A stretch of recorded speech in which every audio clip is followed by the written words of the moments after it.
Good morning and welcome to the DFS Army YouTube channel. I'm Razzle11 and you can find me on X at Razzle11Grinds. Going to take a look at pitching for today, the 23rd of June.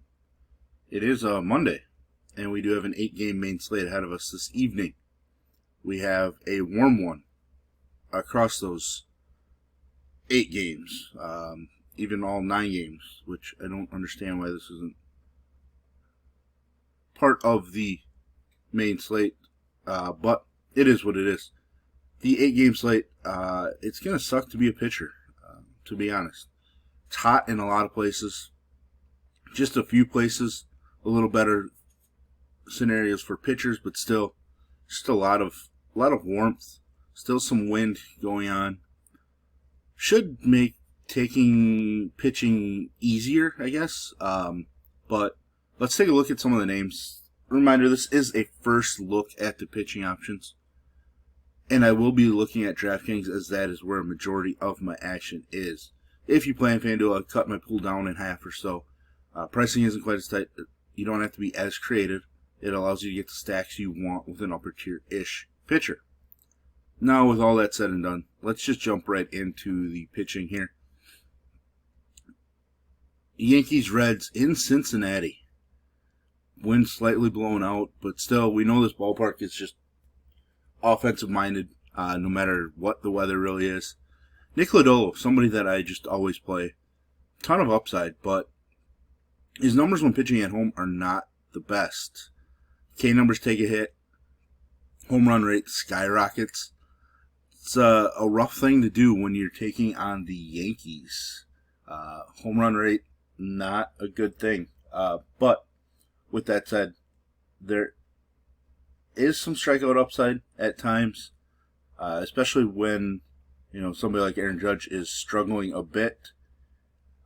Knocks that lineup down a decent amount. He's kind of turned it around a little bit, but he still is striking out. The Yankees are averaging about just over 9 strikeouts per game over the last week. So it's good to notice something like that. And I think Lodolo is going to be in play, but it's more of a sprinkle in just because it's such a volatile spot. And Winans, I'm not sure how they pronounce his name, is dominant in AAA so far. That's crazy. But it's a guy that came up, made a couple starts for the Braves, I believe.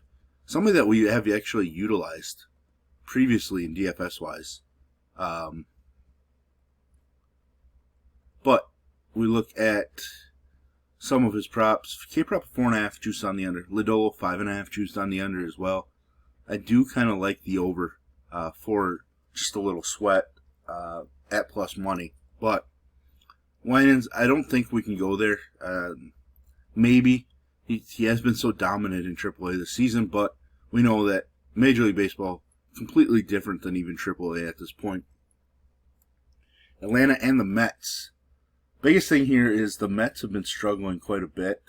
I mean, Atlanta hasn't been great either, but the Mets offensively over the last probably almost 2 weeks now, but over the last 6 games averaging just 3 runs per game.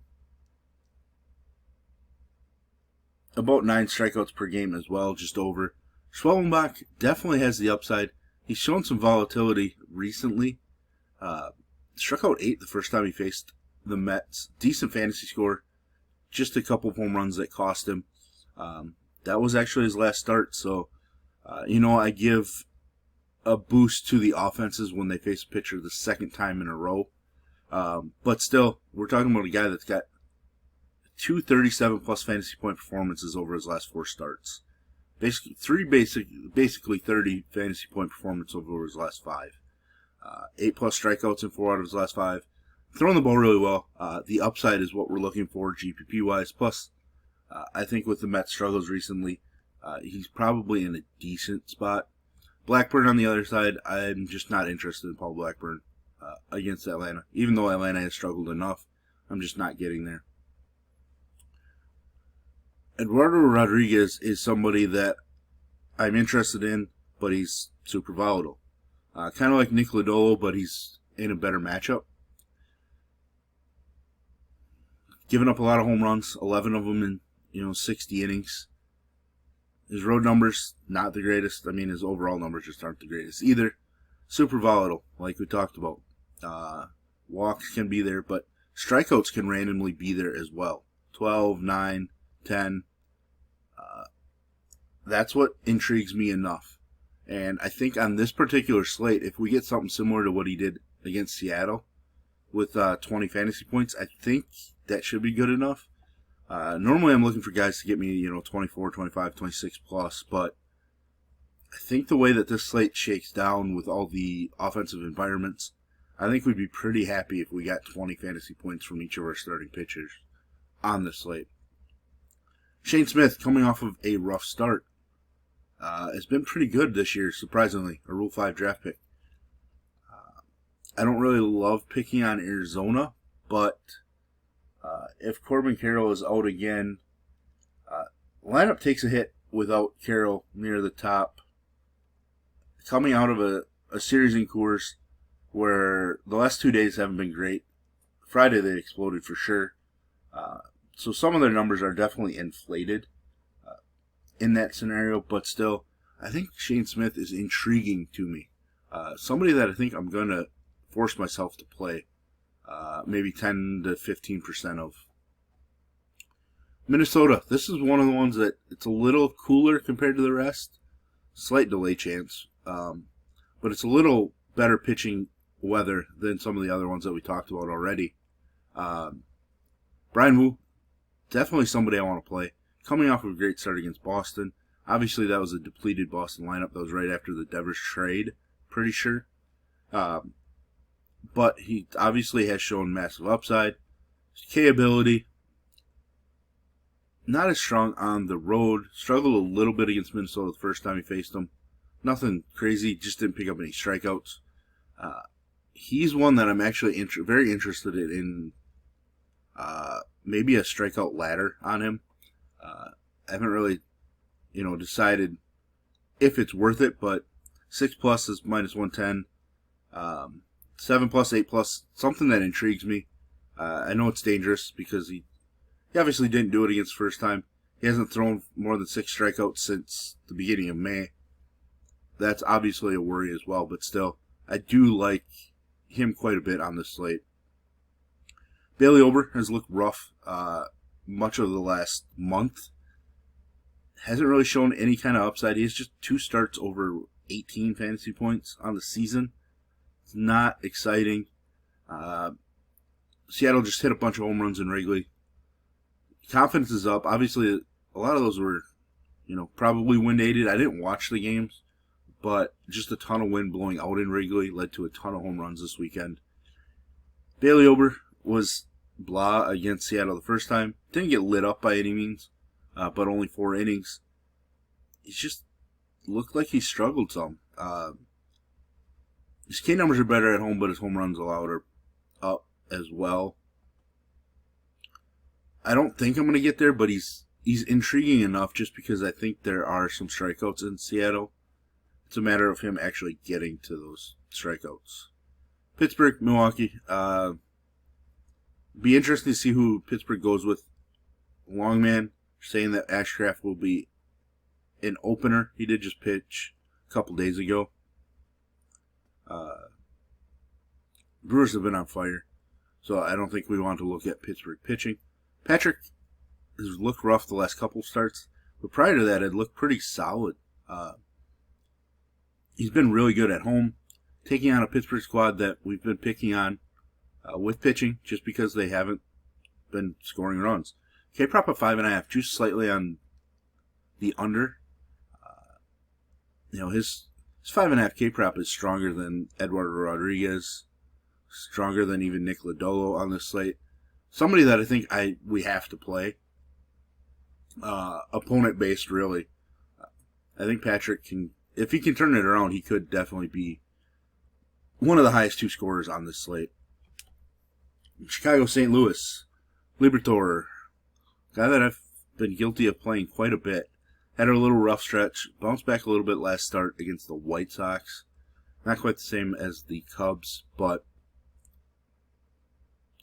I do think he's intriguing. I just don't think I'm going to get there. The weather in St. Louis, low to mid-90s, slightly blown out. 4 right-handed bats, too. I just don't think we're going to get to Liberatore. K-props in this one are interesting. 3.5 juice on the over. Ben Brown 4.5 juice on the over, but St. Louis doesn't really strike out all that much. We can take a look at their recent strikeout numbers. Let's go last 3 here. Maybe they've increased a little bit here. It's kind of in the middle of the road. On the season, 9th fewest. They've kind of stuck about the same. So, I don't really know. Ben Brown's super volatile. But he looks so good when he's on. Like when he dominated Cincinnati here, he looks so strong as a starting pitcher. Young guy, kind of yo-yoed around a little bit, so the volatility's there, the upside's there. He might be somebody that we just can't pass on from a GPP standpoint, just because we want upside in our pool. Boston, LA, Boston, I don't know what the vibe's like in the clubhouse, but it can't be the greatest. With that said, Walker Buehler coming off an atrocious start, but the start before that was pretty solid, aside from a home run and 3 runs, but 7 strikeouts, taking on an Angel squad that we know strikes out a ton. Second most in baseball per game. The last couple, a lot. At home, they're striking out over 10 times per game. That's ridiculous. This is a matchup. Buehler kind of feels gross going with him at this point, but I have to. K-prop with just 4.5. Juice to the over. Give me the over on that. I am willing to take the shot. He's only gone over that twice out of his last 5, 6, 7 starts. Wow. But the matchup's just too nice. Kochanowicz, maybe we have to go with him. Looked competent against the Yankees. Allowed 2 solo home runs, but struck out 8. And we know that this Boston lineup has definitely weakened without Devers, and they strike out the 3rd most in baseball. And over 10 times per game on the road as well.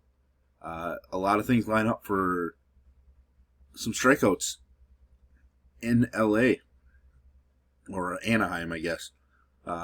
70, so it's one of the better pitching environments on the slate. So I think we're going to be playing a lot of late pitchers. Washington, San Diego, Kolek.